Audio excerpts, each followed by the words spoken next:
Hey everybody, Elizabeth Nader back with you, Jersey First TV, live tonight. I'm excited to bring you the founder of Jersey First, Rosemary Becchi, the founder of SaveJersey, Matt Rooney. Guys, welcome to the show.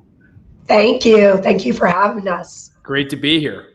We have a lot to talk about. The primaries Tuesday night, so many things going on, and the two of you have so many insights to share with us. So let's start with the biggest, most obvious thing, which is the gubernatorial race. So Matt, did the numbers come out the way you predicted? Well, it came in within the range that I was looking at. I thought that there was a chance that Phil Rizzo, because he didn't qualify for matching funds, was going to have trouble competing with Hirsch Singh. If that had happened and Rizzo only came in around 10%, you might have seen a much closer race. I don't think anyone who watches this stuff as obsessively as we do really thought that Jack was likely to lose. But a lot of people were saying, he might fall in the mid-40s, maybe Singh gets into the 30s. That might have been problematic for Jack's ability, at least in the short term, to quickly unite the party. But that's not what happened. And I spoke to so many SaveJersey readers and just casual Republicans I know in the final days who seemed to break to Rizzo for one reason or another. So it was definitely best case scenario for Jack, but not really a surprise. Yeah. Rosemary, was there anything that you were surprised about when you looked at the final results? You know, what I thought was interesting to me was that when you added up Rizzo's numbers and Singh's numbers, it was significant, right? And so, there is a large contingency in the Republican Party that is very conservative. And that is the group that Jack is going to have to reach out to and unite with. And so it'll be, we'll see if that can be done. So isn't it significant, Matt, that Jack didn't make it over 50%? Doesn't that give his team pause? Well, I think that there's two levels of the discussion, right? On the one hand, does Jack have a decisive, commanding victory? Yes. I mean, he's the first. I'm going to make sure I get this correct because I already messed it up once today on a radio program. He is the first non-incumbent Republican in over 100 years to win all 21 counties. Mm-hmm. So you don't pull that off unless you have broad support. But the other end of it is, I don't disagree with you that this is not a 60, 70% victory. Jack definitely has a lot of Republicans that are now part of his coalition, he hopes, who loathe Phil Murphy for very good reason, want to see him defeated in November, but they're tired of choosing the lesser of two evils. So his job isn't just to disqualify Phil Murphy for these voters. They're already convinced the guy's a scumbag. Right. They need someone to be excited about. And that's what Jack's people need to do in the summer months. They need to get these folks excited. Right. That's Go ahead, Rosemary. I completely agree. It's really going to come down to the issues. First and foremost, education, getting our schools open and getting them to stay open, and the masks. It's going to be a big issue, and people are going to look for leadership on those issues. One of the things that we had to deal with this whole primary was the Trump drum that was being constantly beaten by Singh and somewhat by Rizzo. When you look at those voters and what they decided, how they decided to land, do you think the Singh vote represents Trump, and do you think the Rizzo vote represents medical freedom, Matt? Which way do you think that goes? I mean, there's probably something to be said for that. It's anecdotal, but it is true that many of the loudest medical freedom folks that I interact with on social media seem to skew Rizzo. Maybe that's because that's an ascendant movement. He's a fresh face, whereas a lot of the hardcore Trumpers, they're familiar with Hirsch because Hirsch has run a couple campaigns now. He's had, I think, 4 campaigns since 2017, running as a self-described MAGA Republican. My personal view, I've always believed that most MAGA voters, it's less about purity. It's more about somebody who's going to be an aggressive advocate that's not going to accept the left's narratives. I mean, Trump himself is not a pure conservative. Right. I was a Democrat for a long time before he was the Republican nominee in 2016.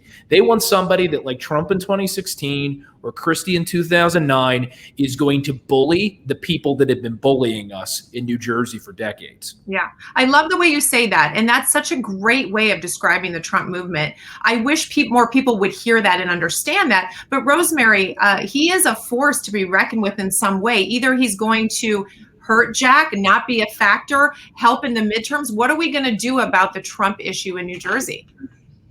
No, I mean, I think he's very much has a presence. And I think that there are a lot of issues that people care about deeply, that he's fought for. And I do think, I agree with Matt, like, people are looking for leadership and somebody to stand up and say, hey, wait a minute, enough is enough. Like, we need leadership on these issues. And they're not looking for somebody to waffle on those issues. And again, as you know, Elizabeth, at Jersey First, we're, spending a lot of time working with a lot of parents on schools and getting the schools open. And people want, leadership on that issue. And they also want leadership on the mask issue. Right. Like, enough is enough. Our kids need to be in school. They need to be in school 5 days a week, and they need to be maskless. And so I think issues is where it's going to show up, is the Trump support. I really do, because there are people feel passionate about those issues. And, it speaks to a little bit of the change in our party. Matt, civil liberties used to be the issue that Dems celebrated. They used to celebrate the working class, freedom. How does that look now? Are the Republicans really the party now of civil liberties and all of that? I think that on paper they are, and in reality they can be, but they have to be willing to fight those battles. I think that one of the many things about this pandemic is that it's really brought into stark contrast some of the ways in which the Democrats are just completely full of it when they say that they're for the little man, they're for the small business, they're for Black and brown Americans who have traditionally faced hurdles in this country. What have they done for Americans who are trying to work their way up the ladder lately? And specifically here in New Jersey, the individuals, our families, our residents, our neighbors who've suffered most throughout this pandemic, they're the exact type of folks that Phil Murphy and his party are always telling us they're trying to help. No one has suffered more, for example, during this pandemic and this lockdown than a Black or brown single mother trying to work 1 or 2 jobs in order to keep her family going and keep her kids fed. She can't be home to make sure her kids are logging on to Zoom school. Right. So those kids fall between the cracks, despite the fact, by the way, that in some of these districts, because of the school funding formula, we're spending $20,000, $30,000 a year per kid. Where's that money going? Republicans need to talk about that, and they need to talk about it in aggressive, plain terms like we are right now. Stop using that Trenton speak. Relate to people on a one-on-one level, because they know that something instinctively is wrong. Yeah. Republicans just need to be willing to say it. Yeah, absolutely. And I think Jersey First definitely is a group that's trying to push that issue. We're standing up. We are the voice for the voiceless, or the amplifying, really, those people that can't seem to get an audience. Rosemary, what have you seen really in the past 6 months that you guys have been focusing so much on in terms of the people that are hurting out there? We've seen an array of issues and a lot of instances where people are hurting. Obviously, I talked about the schools and education, and that's an important issue, but also businesses, right? And being forced to be closed, and the Governor Murphy picking between big stores versus little stores, right? Little retailers, and things like that. And the little guy, the small business owner, really got hurt in New Jersey, and nobody was looking out for them. And then, so we've worked really hard on those issues. We still have soaring taxes, and our budget, it just makes me cringe. Like, we have got to get our spending under control. What we are doing to our future generations is crazy. And so that's still an important issue. And then you touched on it. There's a more general topic area in terms of supporting the community, supporting our vets, supporting our law enforcement, right? Protecting our civil liberties, protecting their medical freedoms. Those are all issues that, as we relaunched Jersey First, people are talking about. And again, it kind of goes back to people want leadership on these issues, and they want somebody to stand up and fight for them. Yeah, people are more involved, in my opinion, than they ever have been. I see a lot of people that don't want to be involved in politics, but they are because they feel no one is standing up for them. Matt, when you look at the, especially the gubernatorial race, this primary, how do you see the grassroots impact? I personally saw a lot more grassroots than I've ever seen before. Do you think that movement is changing? Do you think it's becoming a force to be reckoned with? How do you see grassroots going forward? Well, I definitely think that one of the benefits of a contested primary is you have different candidates that respond to different areas of a party's base. There's this conventional wisdom that I don't think is that wise, that primaries aren't good for parties. Oh, we're going to waste money. We're going to beat each other up. No, it's a way to have a very difficult conversation. And we've all had these difficult conversations with our families, sometimes over Thanksgiving. Maybe you're trying to give advice to a niece or a nephew, or there's some other hot button issue. Sometimes you just got to have it out. So I think that definitely Phil Rizzo in particular, I thought did a particularly good job of energizing some people who maybe 2-3 years ago would have never thought to go to a political rally.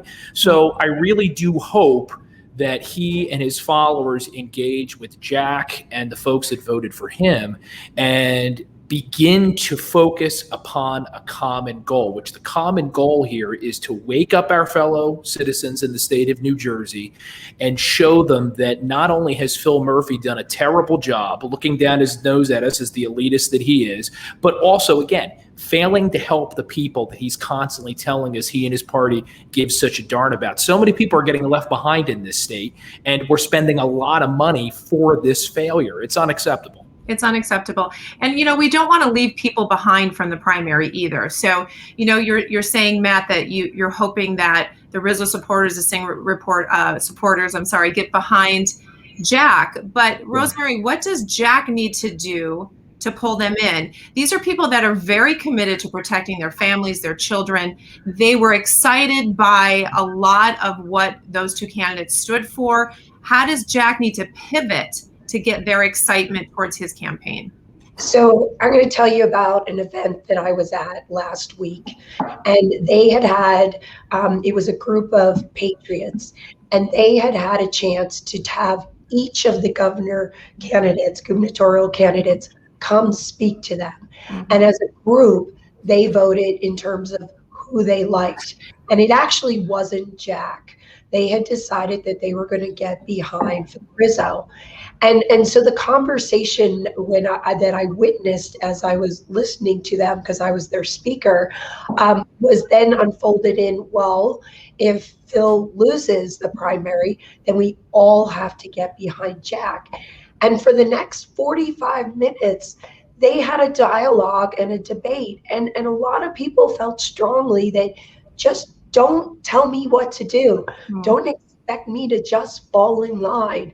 And it was really an interesting conversation to listen to. And I think that what they didn't hear is they wanted outreach. They wanted somebody to listen to them, to talk through the issues, and to understand the problems that they're all having and facing right now.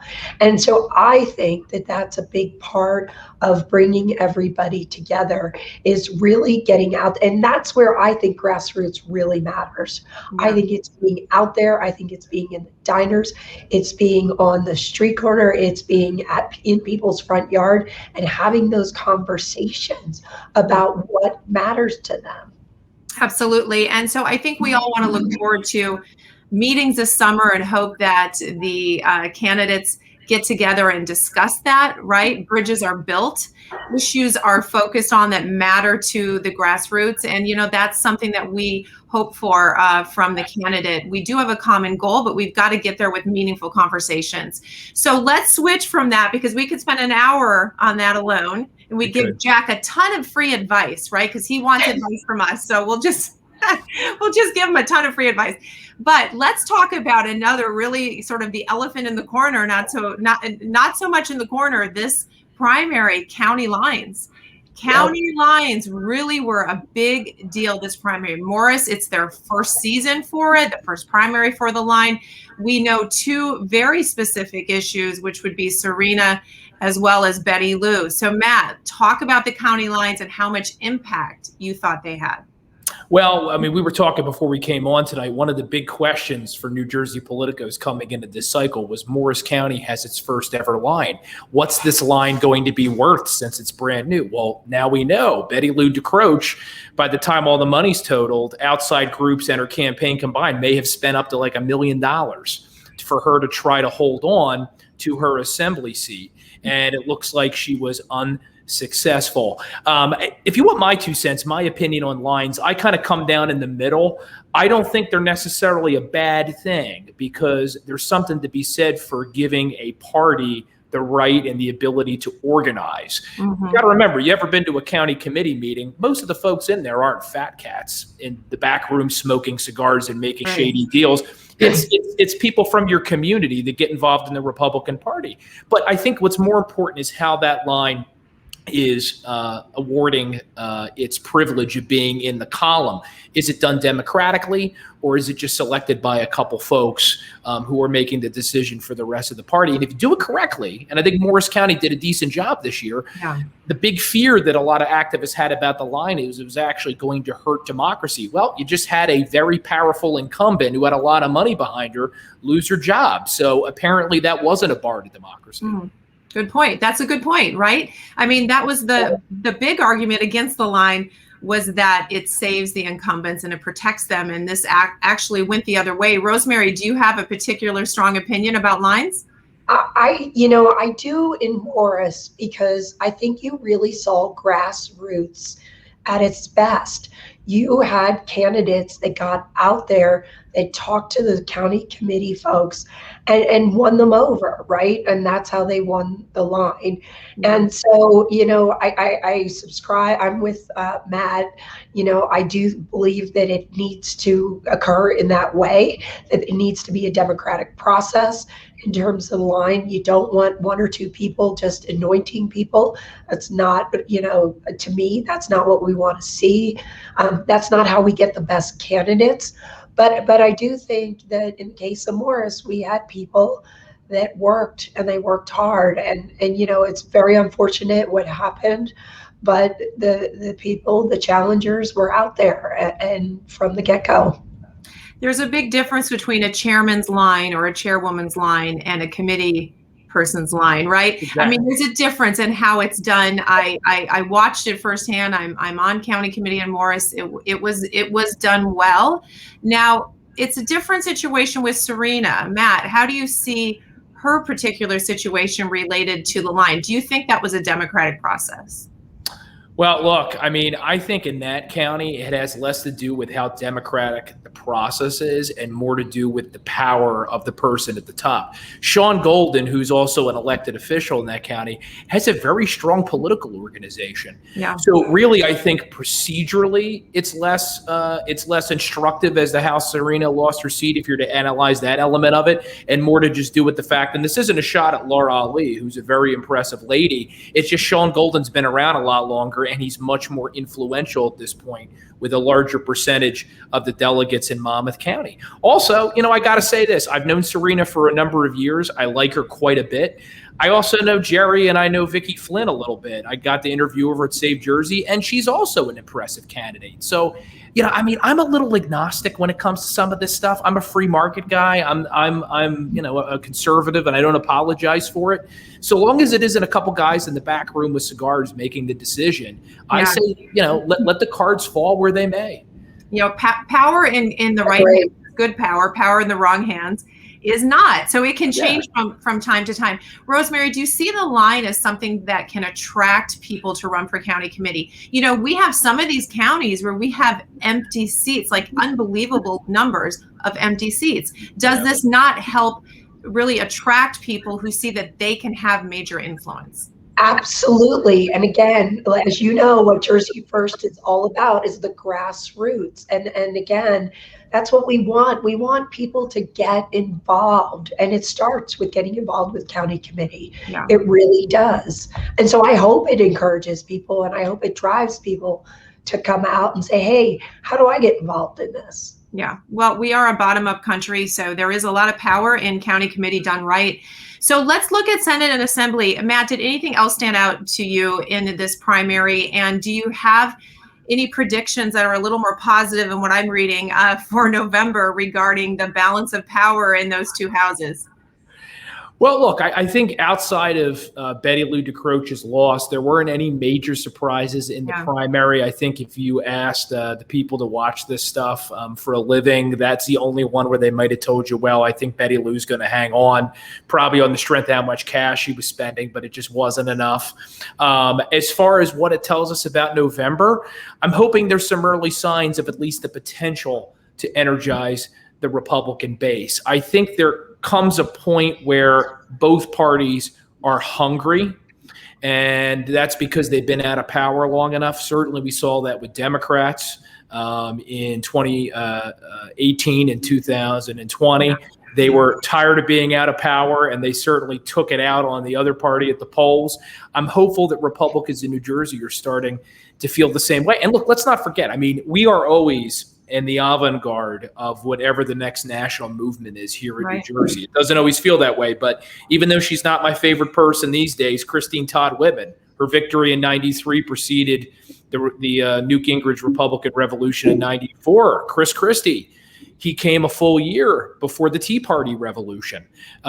This is how it starts. And again, I think it's because here in New Jersey, the people that were voting in this Republican primary, they don't have to imagine what it's like to live in a socialist dystopia. They live this existence every single day. Overtaxation, overregulation, a governor, depending on which side of the bed he rolls out in the morning, whether your kid has to sweat in a mask all day. Right. If that's not enough to motivate you, it's time to get a doctor to check your pulse. Absolutely. Well, we should be motivated. Not only have we been looking out, as Senator Bateman said today, from the outside in for 15 months now, it's even worse now that the governor took his power grab and with the bill that passed last week.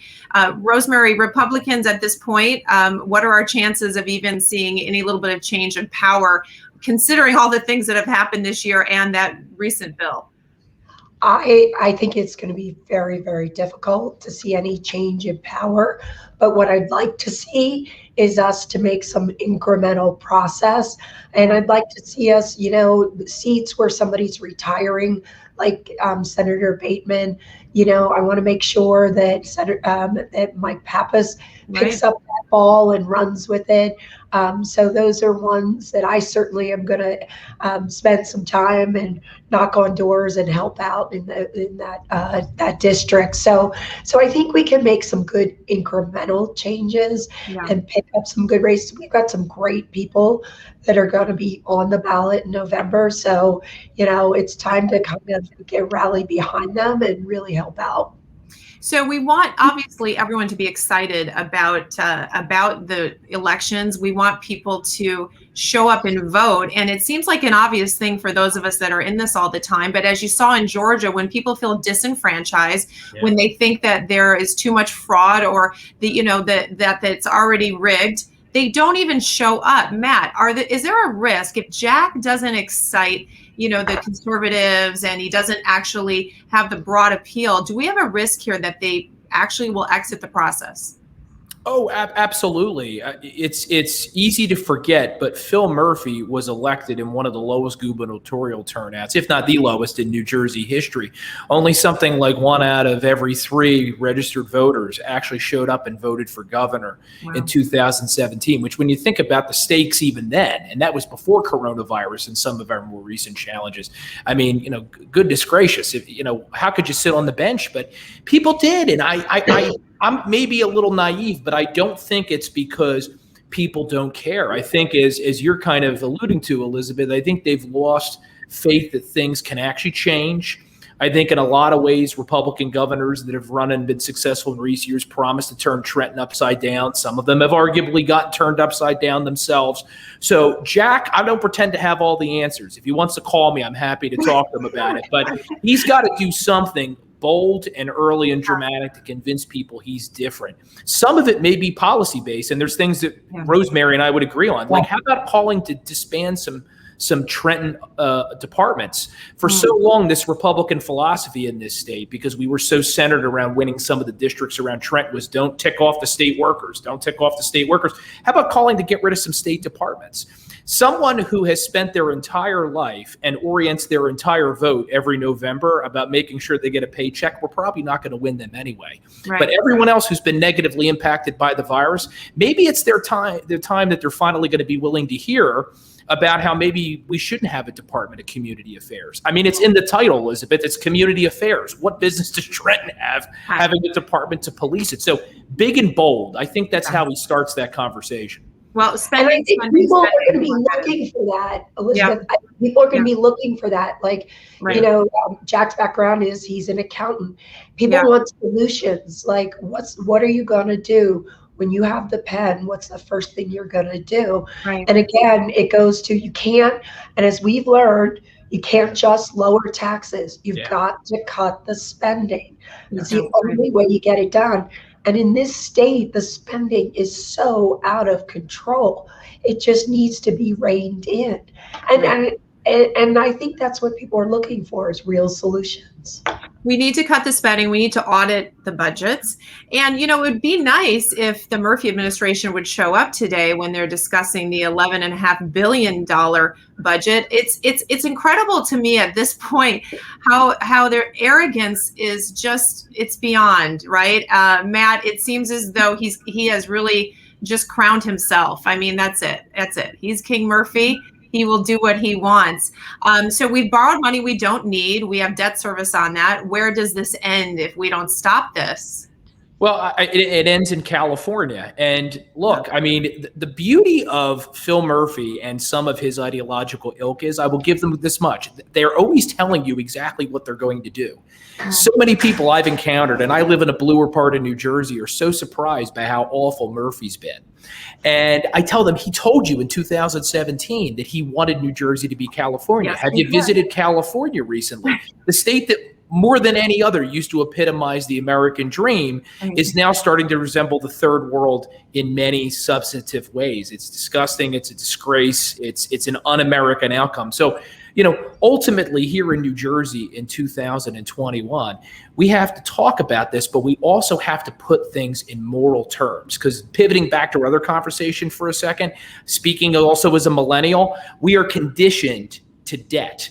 We all grow up with these massive student loan obligations, and we're almost kind of told that that's what you need to just accept to get to the goal. Jack and Republican candidates need to begin to explain that, no, it doesn't need to be this way. There's a third option for you that doesn't end in California. And we gotta get off this train track that we're on right now, because if we don't, I think we're speeding towards the cliff at 90 miles per hour. Another 4 years of Phil Murphy, your only recourse might be to move to a southern state where the pizza tastes like ketchup on a cracker. Yeah, well, that's it. That sounds so unattractive, Matt. But it's not good. It's not good. You made an incredible point. We are conditioned to debt. I mean, that is an incredible point. And, you know, the young people now Rosemary's built an incredible team of interns. I think they're starting to look at that. And COVID maybe took away a little bit of the attraction of, you know, getting $80,000 a year in debt at some school where you have to sit home with a mask on and you're not even there. It's taken the kind of, you know, the attraction away. But Rosemary, the young people that now we're talking the 20-somethings, right? No longer the millennials. What do they see? You talk to them all the time. You've built an incredible intern program there. What do they want from this government? Yeah, and I am so proud of our internship program. We have 35 interns with us this summer, and they're working on everything from helping us file the lawsuits to reopen the schools, to helping with communications, to helping with Jersey First TV. And, you know, what they want is choices. And I think that's a lot of the conversation that goes on with them is choices. And I will tell you, going back to the being conditioned with debt, you know, I was one of those kids that borrowed $100,000 to go to school. Mm. And you know what? When you borrow that kind of money, you don't have a whole lot of choices, right? Yep. And so, we need to teach kids and we need to help them understand. And I think they saw it through this pandemic that there is better. And life should be about choices, and they should have the right and the freedom to make those choices. That's what I want for them. I think one of the most painful things that have happened to us in the last 15 months are the lack of choices that we have had. It's very un-American. It's very difficult to deal with, and it went on way too long. So now we do have choices. And Matt, we do need to excite people to get them involved. They're not going to hear from us this summer. No one's going to care about who's running, whatever. They just want to have a Jersey summer, and God bless them. They deserve it, right? They deserve it. But come September, we've got to get back in front of them. Rosemary, what did you want to say? Yeah, I do want to say, though, when they go to the beach and they can't get the pizza and the pizza parlor isn't open and things aren't open because of labor shortages, right, because of, ridiculous regulations, because of all sorts of things, I hope people remember it and remember that in November. And I would add, I was at one of my favorite beach towns last weekend. It was a great restaurant. I don't hold it against them, but it took forever to get just drinks, which, that's rule number one of a restaurant. You got to at least make sure people have water and drinks, even if the food's taken a while. And then another one of my favorite restaurants, they didn't even open up this summer. So Rosemary's 100% correct. And it's going to be incumbent upon everyone who wants to see change in Trenton to keep beating that drum over the summer. Even if it's a low murmur, we can't stop. Well, I think you're right in terms of people seeing the impact, right? So when they're sitting there waiting for their food, or they can't get a table, even though they're all open because there are only 2 servers working, this is going to start to really come home to roost, to understand that we can't do this much damage for 15 months and expect there not to be a backlash. So Matt, as we wind this down, Murphy will predictably start to give us back more and more freedoms as we get closer to November. So he can say he kept us safe and then he made us free. How do we counter that? How lovely of him, right? To give us back something he didn't have the right to take away to begin with. Well, look, I mean, not to be a downer because we're having fun tonight, but look, Governor Murphy is going to let you eventually have your kid take their mask off. Eventually, a couple more businesses may be able to reopen.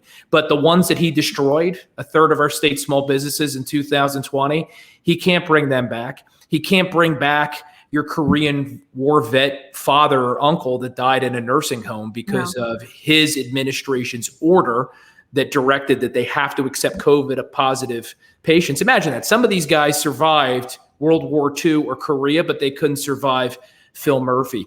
Your kid's still going to be in therapy. And I know people that are in this situation this fall. So there's going to be lasting impacts. And I'm going to do something that my fellow conservatives are going to think is counterintuitive. Take a page from the book of Saul Alinsky. One of the common threads tonight we've been talking about, you need to personalize this stuff. If we just go out there and hit people with numbers, you have to have the numbers because you have to be able to back everything up with meat. But you got to talk about things in personal terms. That's what all the greats do. That's what Chris Christie did. That's what in 2009, that's what Ronald Reagan did in the 1980s. We need to continue to bring up these examples. And if I was Jack Ciattarelli, if he has the money, I would just be running ads constantly, interviewing people that lost loved ones, that lost a business, whose kids' childhood has been completely derailed by these anti-scientific orders. We know what we need to do. We just need candidates and campaigns and activists that can get it done.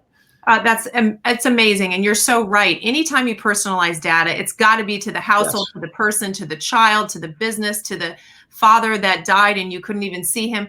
It's not like we don't have a wealth of stories, unfortunately, for that. There's not one person in this state that couldn't say something to that effect. So Rosemary, I'm going to let you have the last word on how we move forward and how we win in November. So my last word is everybody needs to sign the Jersey First pledge, because you're going to pledge to put New Jersey first. I think it is so important that we all come together for that common goal. We've really got to put this state first and put the people of this state first. And that's what's going to drive us to success in November. Absolutely. That's awesome. All right. Well, thanks, you guys. We have to do this again. It's great talking to both of you. So we will absolutely come back to our audience. I appreciate it. There are a lot of questions here, a lot of comments. You guys can go back later, find it all over Facebook if you can, and chat with the people. But thank you, Matt.